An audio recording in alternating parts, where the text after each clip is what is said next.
It's great to be with you this morning. Welcome to Tampa. Yeah. First of all, I've never been so interested in life insurance in my life.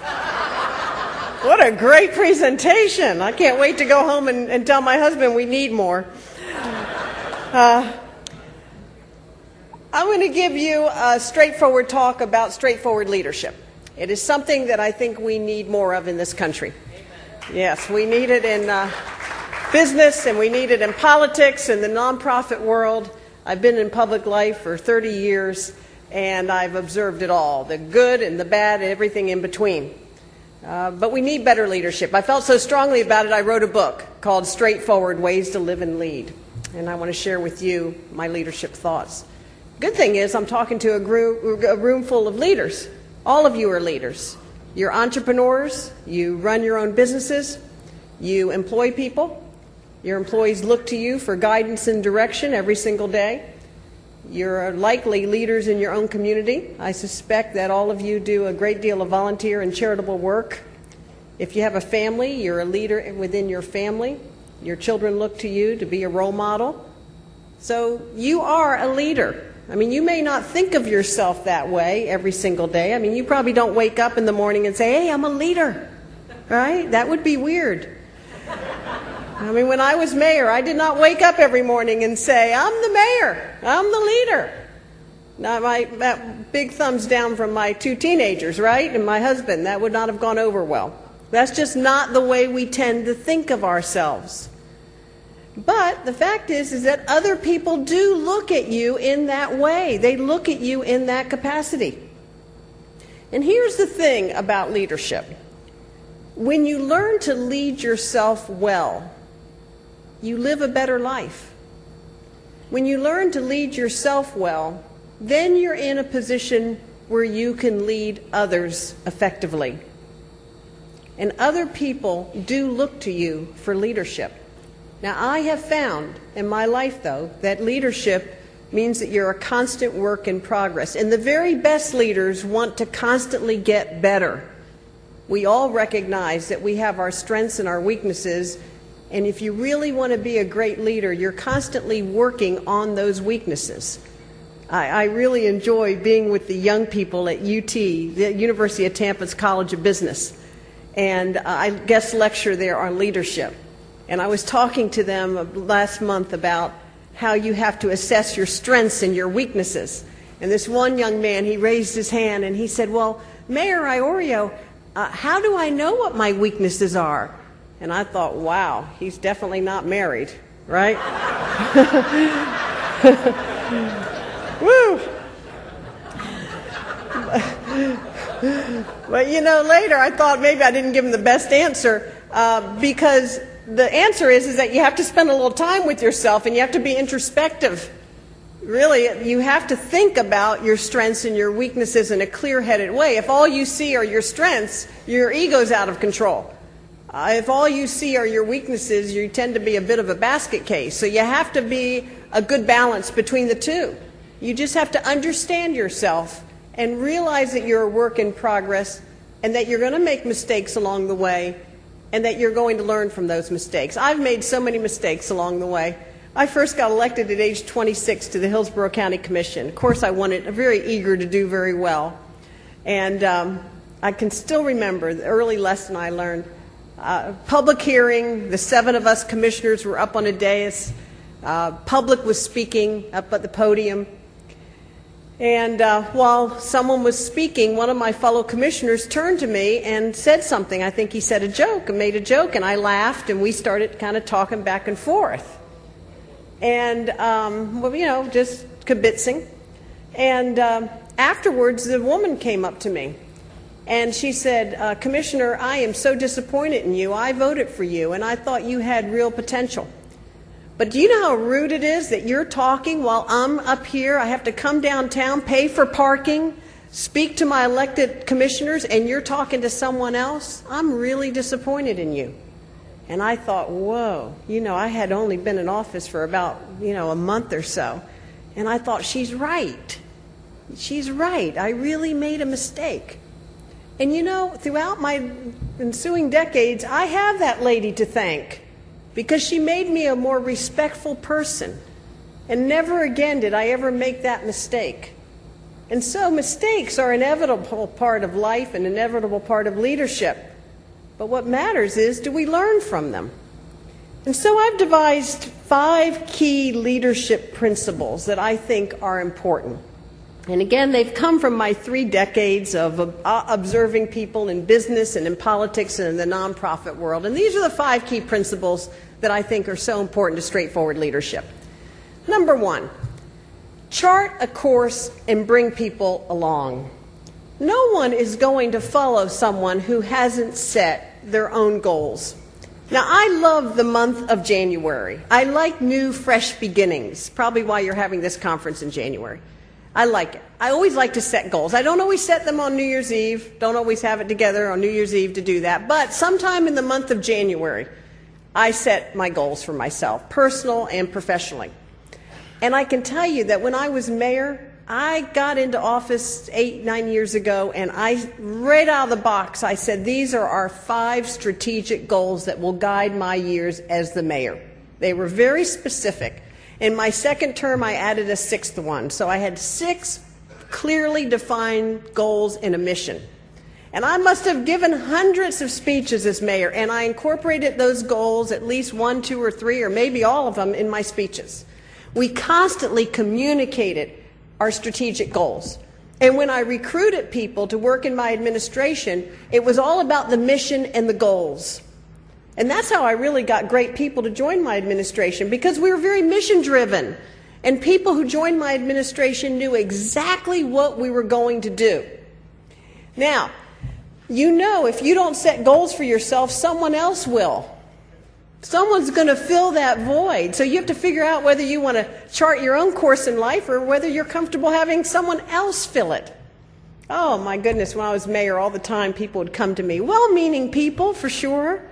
But they'd say, Mayor, you need to go to Cuba and establish a trade policy.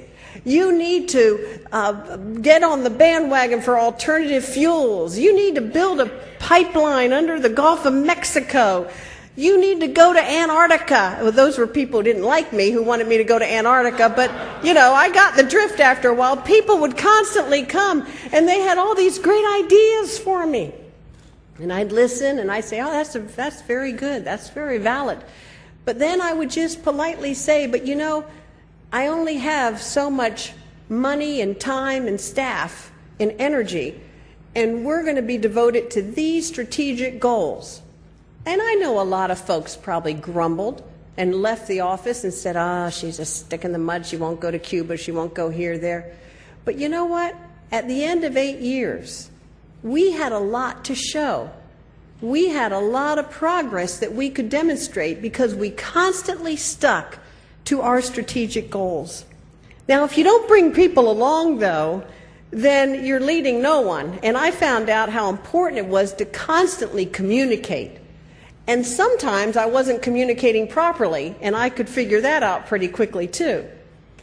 In my second term, you know, I had 2 very different terms. One term was all boom years, right? 2003 to 2007, it was going great. And it was all about new ideas and new initiatives. Then came my second term, 2007 to 2011. And those were years of recession where we had to dramatically cut back and shrink city government. And I had to explain to our employees, we had 4,500 employees, and I figured out that I really needed to explain to them why we were in this economic crunch and why they weren't going to be receiving pay raises, which they were used to receiving. So I'd hold these employee meetings with 200-300 at a time, and you know, I thought, well, I think I'll explain to them about the economy, right? So I started to explain about the Great Recession, and I compared it to the Great Depression. And I could kind of tell that it didn't seem to resonate with my employees. I'd kind of look at their body language and just wasn't clicking. And after I finished one talk, one of my employees came up to me and he's like, hey, Mayor, it's okay, man. I'm sorry you're depressed. I'm like, what are you talking about? They thought I was talking about my Great Depression.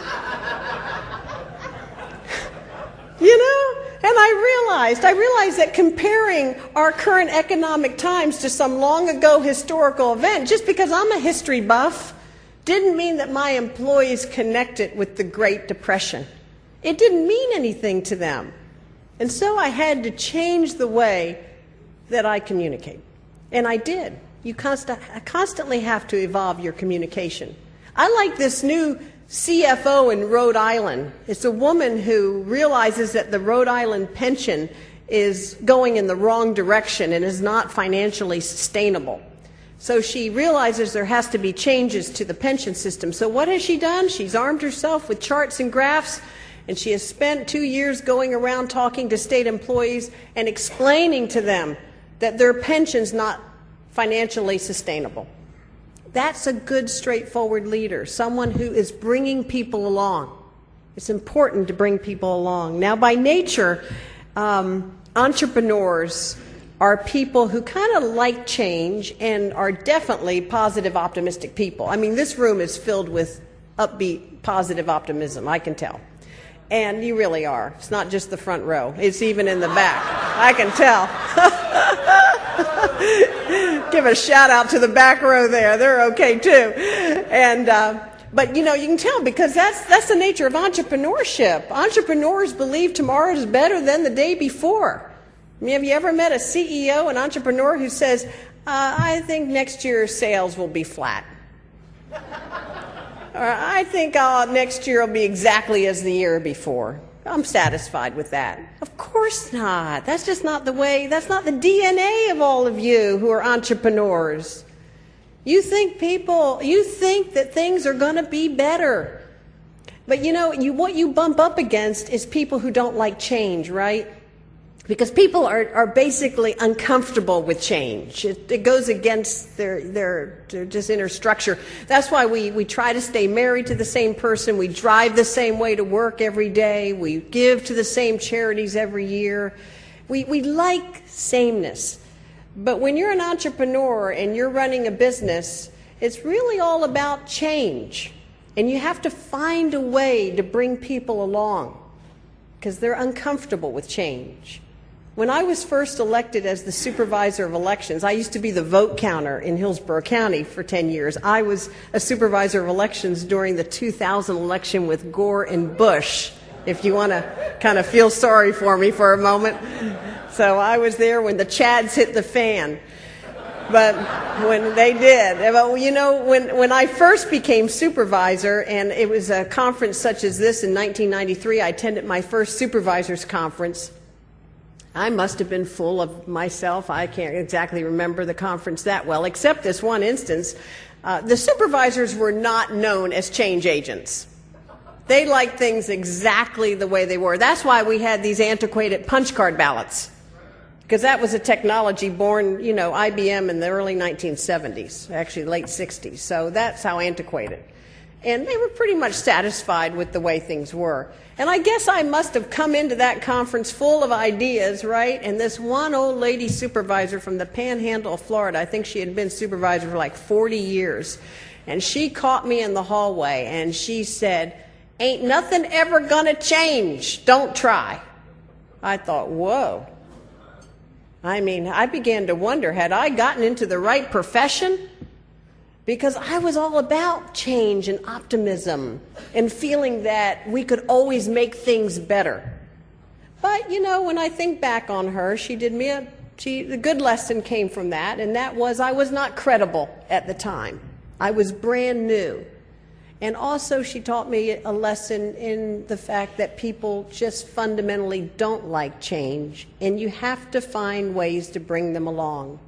But chart your own course in life. It's the most meaningful way to live, and it's the best way to be a straightforward leader. Principle number 2, demonstrate passion. I don't think this group has a lot of problems with that, because even life insurance was very passionate. I've never seen a more passionate thing than that. But demonstrate passion. There is a store that I love here in Tampa, Villa Rosa. They sell fine linens and sheets. I don't know anything about fine linens and sheets. I've always bought my sheets on sale. But the owner, Marucci, is so into fine linens and sheets. I mean, you walk in there and she starts in about thread counts, and I'm like, whoa. I go home, I say to my husband, we've been sleeping on cardboard. I mean,